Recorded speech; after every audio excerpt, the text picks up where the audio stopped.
एक बार देवताओं ने जाकर कहा कि हे भगवान अजित, हम बार बार युद्ध करते हैं, असुर लोग आकर हमसे युद्ध कर लेते हैं और हम मर भी जाते हैं, तो कुछ ऐसा बताइए।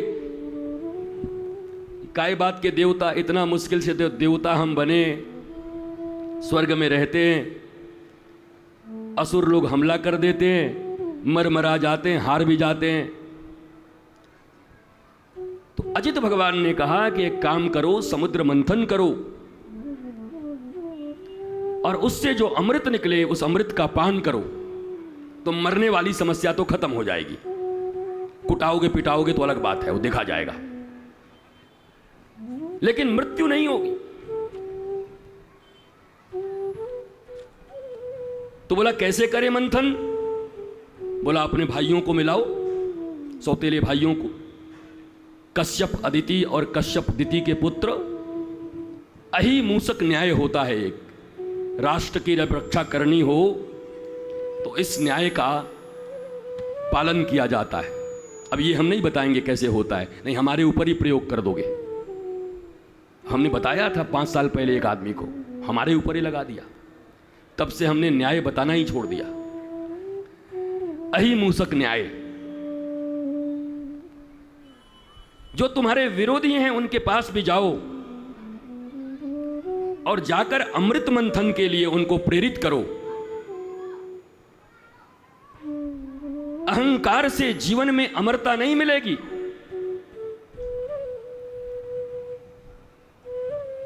इसलिए धर्म को युगानुकूल कहा जाता है।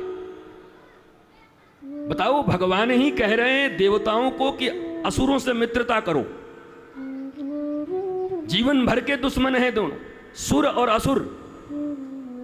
पर अब समय ऐसा आ गया कि कहा दोनों जाकर मित्रता करो, समुद्र का मंथन करो और जो अमृत निकले उस अमृत को पियो।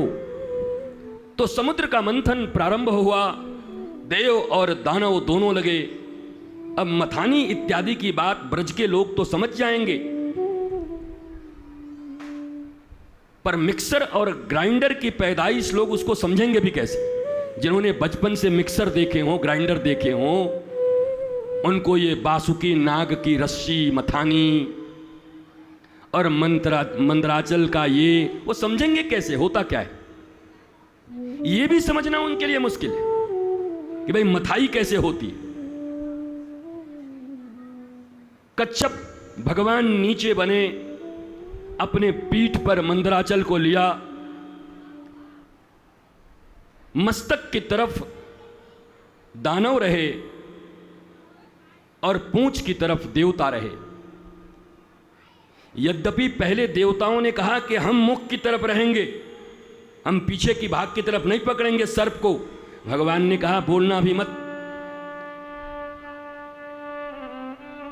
फिर भगवान ने कहा बोलो, जाके यही बोलो। क्या बोलो? हम मुख की तरफ रहेंगे, हम देवता हैं। वो पक्का विरोध करेंगे, बोले हम रहेंगे। तो जाके देवताओं ने कहा मुख की तरफ हम रहेंगे, दानवों ने कहा हम रहेंगे। हमारे तुम्हारे पिता कोई अलग हैं क्या? हम भी कश्यप के पुत्र हैं। तो मुख की तरफ दानव रहे और पूंछ की तरफ देवता रहे। विष की थैली जब फटी बासुकी की तो आधे काने आधे लंगड़े हो गए। बड़े बाप के बेटे बन रहे थे। भगवान ने कहा देखो, हर समय अहंकार नहीं करते।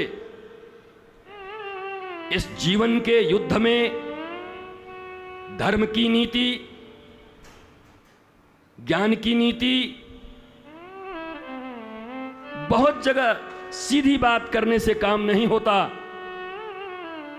वहां धर्मानुकूल नियम लेने होते। एक पति ने कहा कि 40 साल से हम अपनी पत्नी से परेशान हैं। काई बात को? बोला हम बोले इसको खिचड़ी बना दे तो एक खीर बना देगी, और या अगर हम बोले कि आज तो खीर बनेगो तो जरूर खिचड़ी बनाएगी। ये हमारे मन का कभी नहीं करती। गुरुजी हम बर्बाद हो गए। बोला इसका उपाय तुरंत हो सकता है। अरे बोला क्या महाराज, हम यहां तीर्थ यात्रा करके आ गए, कुछ नहीं हुआ। बोला कुछ नहीं करना, जब तुम्हें खीर खाने का मन हो तो तुम जाके गरज के कहना कि आज घर में खिचड़ी बनेगी, और वो सीधा तुम्हारे विपरीत में खीर बनाएगी, और तुम भी ठीक है मेरा जीना भी कोई जीना है ऐसे ऐसे बोल के और भीतर आह करके खा लेना। और जिस दिन तुम्हें खिचड़ी खाने का मन हो उस दिन खीर कहना, जिस दिन खीर मन हो उस दिन खिचड़ी कहना। 40 साल के झंझट 40 सेकेंड में मिट गए और वो आदमी आराम से घर में जीने लगा। कभी कभी छोटे छोटे सूत्र, छोटी छोटी नीतियां, ऐसे अड़ जाने का नाम ही मानवता नहीं है, ऐसे अड़ जाने का नाम ही ज्ञान नहीं है। छोटे छोटे सूत्र जीवन में बड़े काम आते हैं। देवता और दानव दोनों मिलकर के अमृत के लिए मंथन किए, पर आनंद देखो, मंथन हुआ था अमृत के लिए, निकला विष। इस दुनिया में विदुर और मैत्रेय का संवाद यहां पर सफल हो गया। विदुर ने यही पूछा था कि हम कर्म करते हैं सुख के लिए, पर दुख क्यों मिलता है। देवता और दानव दोनों मिलकर के समुद्र मंथन कर रहे हैं अमृत के लिए, पर निकला विष, जहर।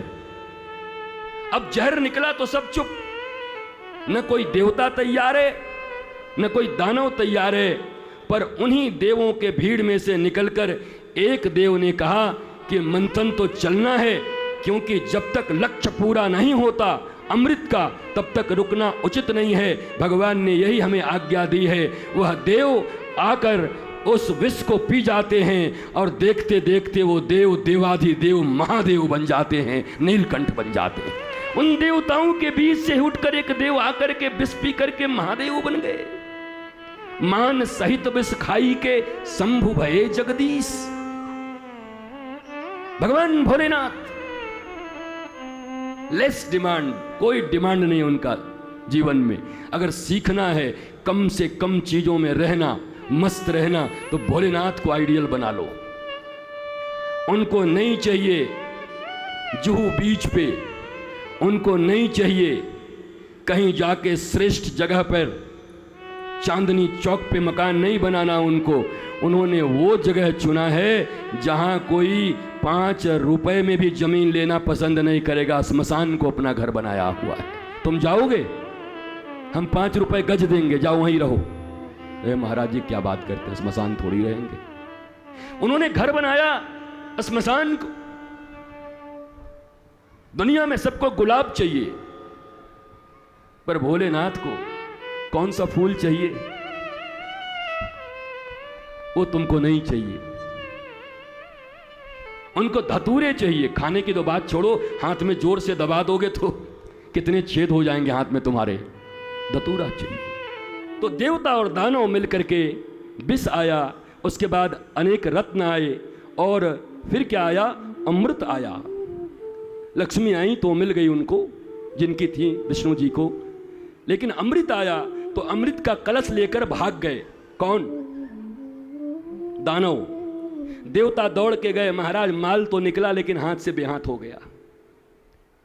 अमृत निकला जीवन में, तो दानवों ने उसको लेकर नारायण से दूरी बना ली, और जिनके हाथों से अमृत छिन गए थे वो नारायण की शरण में आ गए। और दुनिया इस बात का प्रमाण है कि जो लेकर भागा था वो प्यासा रह गया, और जो नारायण की शरण में था उसको अमृत प्राप्त हो गया। ये है भारतीय सनातन संस्कृति। इस ढंग से इसको देखना है। नारायण की शरण में रहे, मोहिनी रूप ले लिया। भगवान ने मोहिनी रूप लेकर के राक्षसों को जो चाहिए था वो दे दिया।